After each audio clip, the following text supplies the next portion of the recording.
रजनी को बचपन से ही पेंटिंग का बहुत शौक था। वो हमेशा से ही पेंटर बनना चाहती थी, पर उसके माँ और पिताजी ने उसको कभी भी इस चीज के लिए सपोर्ट नहीं किया और उसकी शादी नीरव से हो गई। नीरव रजनी को बहुत प्यार करता था, पर रजनी हमेशा चुपचाप ही रहती। वो इस शादी से खुश नहीं थी। वो ये शादी नहीं करना चाहती थी। उसे तो हमेशा से पेंटर जो बनना था। अपने इस सपने को वो नहीं पूरा कर पाई, इसलिए वो हमेशा उदास रहती थी। रजनी, बहुत ही बढ़िया फिल्म लगी है, कल देखने चले? नहीं जी, कल मुझे बहुत काम है, मैं नहीं जा पाऊंगी। अच्छा तो कोई बात नहीं, संडे को चलते हैं। देखिए, मुझे फिल्म देखना पसंद नहीं है। आपको जाना है तो चले जाइए।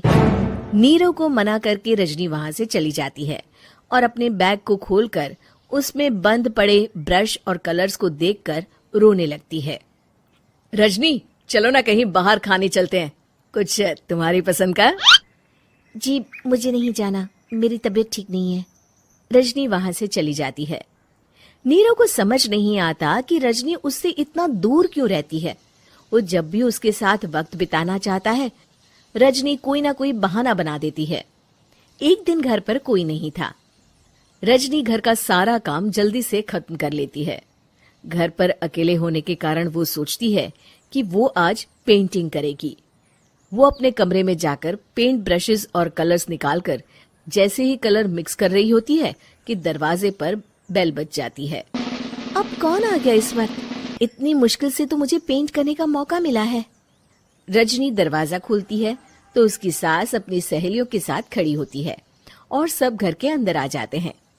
अरे बहू, सबको शरबत बनाकर पिला दे, बाहर तो बड़ी गर्मी है। उफ। जी। रजनी पेंट ना कर पाने से उदास हो जाती है। उसे गुस्सा भी आ रहा होता है कि उसने इस शादी के लिए हाँ क्यों कह दी। वो रसोई में जा रही होती है कि उसकी सास उसे रोकती है। बहू, सबके खाने का भी इंतजाम कर लेना, आज का लंच तो ये सब यहीं करेगी। हाँ। रजनी बिना कुछ कहे रसोई में चली जाती है। सबके लिए खाना बनाती है। सब खाना खाते हैं और रजनी घड़ी देखती है कि ये सब कब जाएंगे ताकि वो अपनी पेंटिंग कर सके। जब शाम होती है तब सब चले जाते हैं अपने घर। अरे बहू, सब तेरे खाने की तो बहुत तारीफ कर रहे थे, सबको बहुत अच्छा लगा खाना। आपको मुझे सुबह बताना चाहिए था ना कि आपकी सहेलियां आ रही हैं। पता भी है कितना वक्त लगा सारा खाना बनाने में। अरे बहू, तू ऐसे कैसे बात कर रही है मुझसे? तो और कैसे बात करूं? मैं इस घर की कोई नौकरानी नहीं हूं कि इतना काम करूंगी। रजनी अपने कमरे में जाकर दरवाजा बंद कर लेती है। शाम को जब नीरव आता है तो उसकी माँ उसे पूरी घटना के बारे में बताती है। क्या रजनी ने आपसे इस तरह बात की माँ? हाँ, और पता नहीं उसे क्या हो गया है, शाम से बाहर भी नहीं आई है। मैंने तो कई बार आवाज दी, खाना भी नहीं खाया उसने। तू ही बात करके देख ले बेटा। नीरव अपने कमरे का दरवाजा खटखटाता है। रजनी, दरवाजा खोलो, मैं हूं। रजनी दरवाजा खोलती है और फिर वापस जाकर अपने बिस्तर पर लेट जाती है। रजनी, माँ से बात करने का ये क्या तरीका है? मैंने कोई गलत बात नहीं की है। अरे तुम क्यों ऐसे बर्ताव कर रही हो सबके साथ? क्या तुम इस शादी से खुश नहीं हो? रजनी कुछ नहीं बोलती। अरे बताओ मुझे रजनी, क्या ये शादी तुम्हारी मर्जी के खिलाफ हुई है? हाँ, मैं ये शादी कभी नहीं करना चाहती थी। तुमसे क्या, मैं किसी से भी शादी नहीं करना चाहती थी। रजनी रोने लगती है। चुप हो जाओ रजनी, बताओ मुझे, तुम क्यों नहीं करना चाहती थी शादी? रजनी बेड के नीचे से अपने पेंटिंग्स, कलर्स, ब्रश, पेपर्स निकालती है। इतने में उसकी सास भी कमरे में आ जाती है। ये देख रहे हो, ये थे मेरे सपने। मैं पेंटर बनना चाहती थी, पर माँ पापा ने कभी सपोर्ट नहीं किया और मेरी शादी करवा दी। मेरे सारे सपने टूट गए। हर वक्त बस गुस्सा आता रहता है मुझे। मैं जानती हूँ कि आप लोगों की इसमें कोई गलती नहीं है, पर मैं क्या करूं, मुझे समझ में नहीं आता।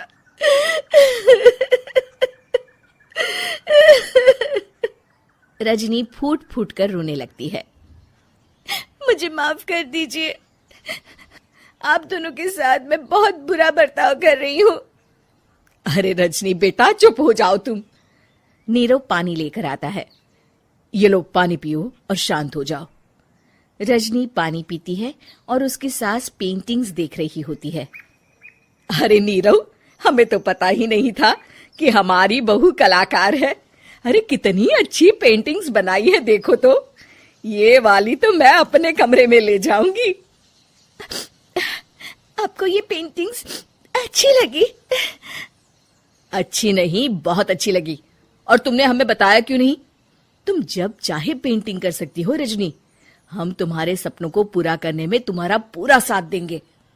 हाँ बेटा, हम कला की कद्र करते हैं। हम कलाकार तो नहीं, पर मुझे गर्व है कि मेरी बहू एक कलाकार है। रजनी, नीरव और सास तीनों हंस पड़ते हैं। एक एक करके करो। अंजलि की शादी कर ससुराल पहुंचने के साथ ही उसकी सास के हुक्म शुरू हो जाते हैं। हो गई शादी, बस मौज खत्म। कल से जल्दी उठकर काम पर लग जाना है। अरे माँ आज ही यहाँ आई है, इसे सब समझने के लिए कुछ दिन तो दो। मेरे और बहू के बीच की बात है, तू घर के मामले में ना बोलियो। इस पर जतिन वहाँ से अपने कमरे में चला जाता है और सास अंजलि को काम की लिस्ट सुनाने लगती है। सुबह पहले घर की सफाई करनी है, फिर कपड़े धोने हैं, साथ में खाना भी बनाना है। एक की वजह से दूसरा काम रुकना नहीं चाहिए है। जी मम्मी जी, ठीक है। ये कहकर अंजलि अपने कमरे में चली जाती है। अंजलि, मम्मी हमेशा बोलती थी बहू आएगी तो उनका काम हल्का होगा, पर मुझे नहीं पता था कि वो काम हल्का करने की जगह टाल ही देंगी। कुछ नहीं होता, ये सब मैं अपने घर में भी तो करती थी, मुझे आदत है, कोई दिक्कत नहीं होगी। ठीक है, पर अगर कुछ हो तो बता देना। दोनों सो जाते हैं और अगली सुबह से अंजलि जल्दी उठ के सास के बताए कामों में जुट जाती है, जिसमें वो जैसे ही कपड़े धोने लगती है तो सास वहाँ आ जाती है। अरे सुनो, ये कपड़े ऐसे नहीं धुलेंगे, सबको डिवाइड कर फिर एक एक करके अलग अलग धोने हैं। क्या? एक एक कपड़ा अलग करके? एक बार में सुनाई नहीं देता क्या? वही बोला है मैंने, लग जाओ काम पर। हैं? सास की बात मानते हुए अंजलि एक एक करके कपड़े धोना शुरू करती है, जिसे करते हुए आधा दिन बीत जाता है। अरे रे, सुबह से कब दोपहर हो गई पता ही नहीं चला, अभी तो खाना भी बनाना है। अंजलि भागते हुए रसोई में जाती है, जहाँ उसकी सास पहले से ही उसे खड़ी मिलती है। खाना बना लेना, देखो पहले पकोड़े तल दो और एक एक पकोड़े अलग अलग तलना, नहीं तो कोई कच्चा कोई पक्का रह जाता है। सास की हर बात में एक एक की कहानी अंजलि के समझ में नहीं आती, लेकिन फिर भी वो बिना कुछ बोले काम करती रहती है। अगली सुबह फिर वही शुरू होता है और सास एक बार फिर खाने के समय रसोई में आती है। आज क्या बन रहा है? वो जतिन ने भिंडी की सब्जी, रोटी और धनिये की चटनी बोली है, इसलिए वही बना रही हूँ। अरे वाह जी वाह, बढ़िया है। पर भिंडी एक एक करके धोना, फिर टोवेल से पोंछकर एक एक करके ही काटना, साथ ही धनिये की पत्ती भी एक एक करके ही धोना। अरे पर मम्मी जी। अरे क्या पर? सफाई का ध्यान रखना आता भी है या नहीं है? मैं ये सब सबकी हेल्थ के लिए ही तो कर रही हूँ ना, और तुम अर्रा पर्रा करती रहती हो हैं? सास की बातें सुन अंजलि हैरान रह जाती है। मैं तो सिर्फ सोचती थी कि जानबूझकर मेरा काम बढ़ाने के लिए ये सब करती हैं, पर ये तो काम बढ़ाने के साथ परेशान भी करना चाहती हैं। मैंने इनकी कौन सी बहस खोल दी जो इतनी दुश्मनी निकाल रही हैं? अब क्या करूं? अब अंजलि सास की बातों और हरकतों के बीच फंस जाती है। काम के लिए मना भी नहीं कर सकती, नहीं तो जाने कौन सा ड्रामा खड़ा कर दे। पर अंजलि, तुझे कुछ तो करना पड़ेगा। इतनी देर में जतिन भी वहां आ जाता है। अरे कौन ड्रामा खड़ा कर रहा है और क्या करना पड़ेगा? जतिन की बात सुन अंजलि सोच में पड़ जाती है। इन्हें सच बताऊं या नहीं? पर अगर ये गुस्सा हो गए तो? वैसे भी अपनी माँ से बहुत प्यार करते हैं, फिर उनके खिलाफ कुछ सुन कैसे लेंगे। अंजलि ये सब सोच ही रही होती है कि जतिन फिर बोलता है, अरे क्या हुआ, कहाँ खो गई? अरे नहीं नहीं कुछ नहीं, वो मैं टीवी सीरियल के बारे में सोच रही थी, यहाँ और कौन ड्रामा करेगा। अरे तुम भी ना, चलो मैं चलता हूँ। इसके बाद कुछ दिनों तक अंजलि सास को सबक सिखाने के लिए अलग अलग प्लान सोचती रहती है, पर उसे सास के एक एक करके काम करवाने की आदत बंद करने का कोई तोड़ नहीं मिलता। अगर ऐसे ही चलता रहा तो कहीं मैं एक दिन अपने सिर के बालों को भी एक एक करके सुलझना ना शुरू कर दूं। पगली हो गई है क्या? अकेले में क्या बड़बड़ किए जा रही हो? वैसे आज खाने में क्या है? आलू की सब्जी। तो फिर आलू को अच्छे से काट कर उसके कटे हुए कपड़ों को एक एक करके ही धोना है। बिल्कुल, इसे कैसे भूल सकती हूँ, मेरे जी का जंजाल। अरे बातें कम काम ज्यादा है। अंजलि एक बार फिर सास के कहे अनुसार काम करने लग जाती है, जिसमें सब्जी बनाते हुए उसके दिमाग में एक आइडिया आता है और वो सास को आवाज लगाती है, मम्मी जी सुनिए जरा, इधर तो आना। अंजलि की आवाज सुन सास रसोई में आती है। अरे क्या हुआ, क्यों गला फाड़ कर चिल्ला रही हो?